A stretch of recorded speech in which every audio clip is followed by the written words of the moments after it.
Welcome to the 17th video on ancient Rome and the second video on the Samnite Wars. Now, in the last video, we looked at the First Samnite War, which lasted from 343 to 341 BC, and then that was followed up by the Latin War, which lasted from 340 to 338 BC. And of course, after the Latin War, Rome dissolved the Latin League, and the end result here was that each Latin city was bound to Rome individually as an ally, not to each other in some large alliance. And of course, during that war, Rome was able to drive the Latins out of Campania. And the result of that was that Campania signed a treaty with Rome. And this allowed Rome to establish a foothold in Campania by establishing several colonies. And so after the Latin War, the two clear powers in Italy now are Samnium and Rome. And of course, they signed that peace treaty and went together to war against the Latins in the Latin War. And that peace would last for 14 years until 326 BC, until the Second Samnite War started. And that would last 2 decades, as you can see there, from 326 to 304 BC. And so you can kind of see that the First Samnite War was really more of a skirmish. There wasn't a lot going on there. The Second Samnite War, which is often called the Great Samnite War, and so this was kind of Rome's Peloponnesian War. And like the Peloponnesian War, there are a lot of twists and turns, which we'll go over. Now, there are essentially 3 parts to this Samnite War, and we will cover each one of those in this video. And to give you a little bit of context, Alexander the Great would die in 323 BC. So he died right at the start of the Second Samnite War. And his kingdom would be divided up, and eventually Rome would run into some of these kingdoms that were a direct result of Alexander's conquests. But we will get to those in future videos. So again, the Second Samnite War would be the most important war in all 3 Samnite Wars. This was the war that would really decide it all. Okay, let's move along here, and first let's take a look at the peace period between the end of the Latin War and the beginning of the Second Samnite War. And this peace treaty between Rome and Samnium was really a peace treaty out of convenience. It did not address the underlying issues that were always there. Now, 2 of the main sources of tension between Rome and Samnium were colonies and Campania. And of course, Campania again was the cause of the First Samnite War. But first, let's take a look at the colonies. And as always, as we see in ancient times, there are always these disputes between colonies, especially near the borders. And that's always an issue. And that issue is no different between Samnium and Rome. And one particular hotspot was the colony of Fregellae. Now, Fregellae was founded in 328 BC. And if you take a look at that map here, that is right on the border between Latium and Samnium. And so this was the first major issue that caused the peace to unravel. Now, what happened here was Samnium had conquered a lot of this territory from the Volsci.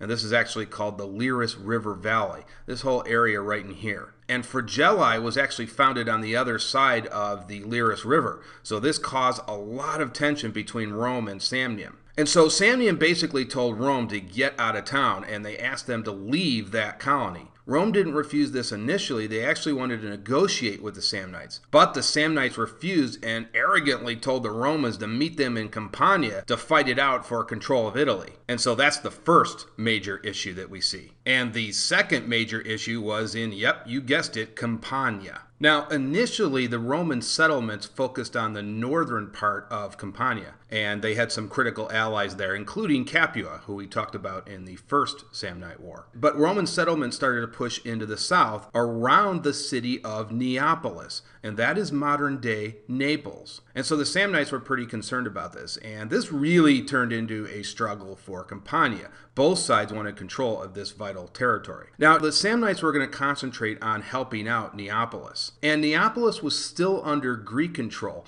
but again, it had the support from Samnium. And about the Greeks for a minute, the Greeks were primarily based in the southern part of Italy. They had several colonies there, and again, Tarentum was one of those. And so during the Samnite Wars, the Romans had some contacts with the Greeks. But after the Samnite Wars, we will see the Romans move into the deep southern part of Italy and confront some of these Greek colonies. But I digress, that is for another video. Now, in terms of the Greeks, one of the things that greatly benefited Samnium was Tarentum. Remember we talked about Tarentum in the last video? That Greek colony in the south, and how that was a major threat to Samnium? Well, the main antagonist towards Samnium in Tarentum died, and so that allowed Samnium to concentrate solely on Rome. So again, as Rome started founding colonies in the south, there began to arise some disputes between Neapolis and the Roman settlers in Campania. And there were even disputes in Neapolis itself. There was one faction that supported Rome, and there was another larger faction that supported the Samnites. Now, the ancient Samnites installed a garrison inside Neapolis, and they urged their allies in Neapolis to attack the Roman colonies in Campania. Now, Rome basically at this point asked Samnium to remove that garrison, and predictably Samnium refused, and once again it was game on,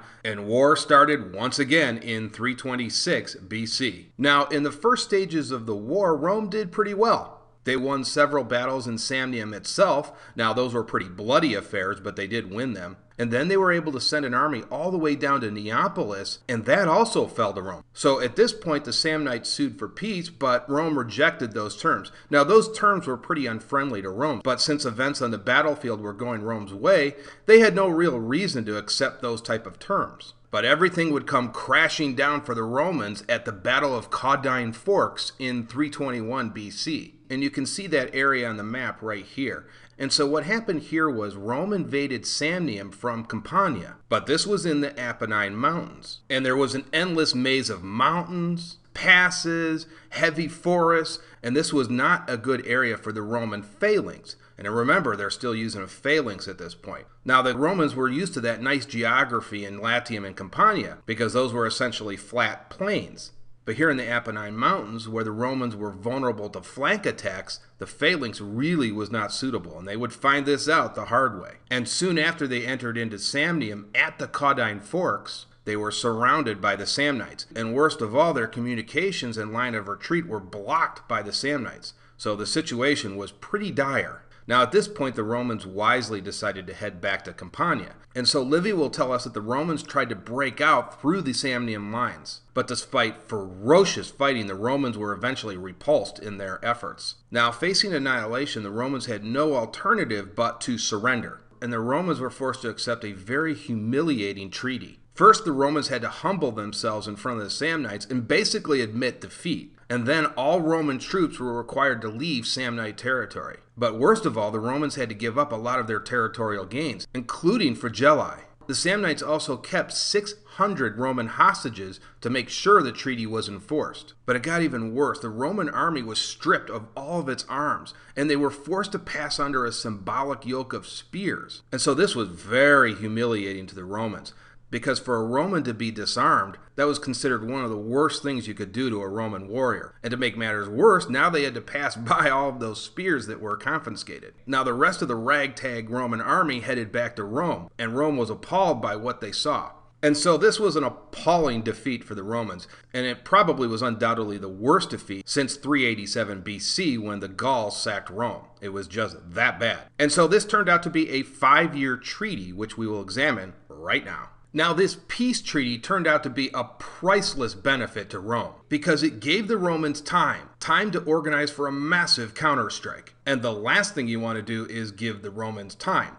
And I don't think the Samnites quite understood what they were dealing with here because the Romans would not stop until they won this war, no matter what it took, no matter what the cost, and no matter how many resources they had to expend in order to win the war. Now, the Romans decided to institute some very important changes that we've talked about in previous videos. They switched away from the Greek-styled phalanx and moved towards a 3-line system, which has often been called the maniple.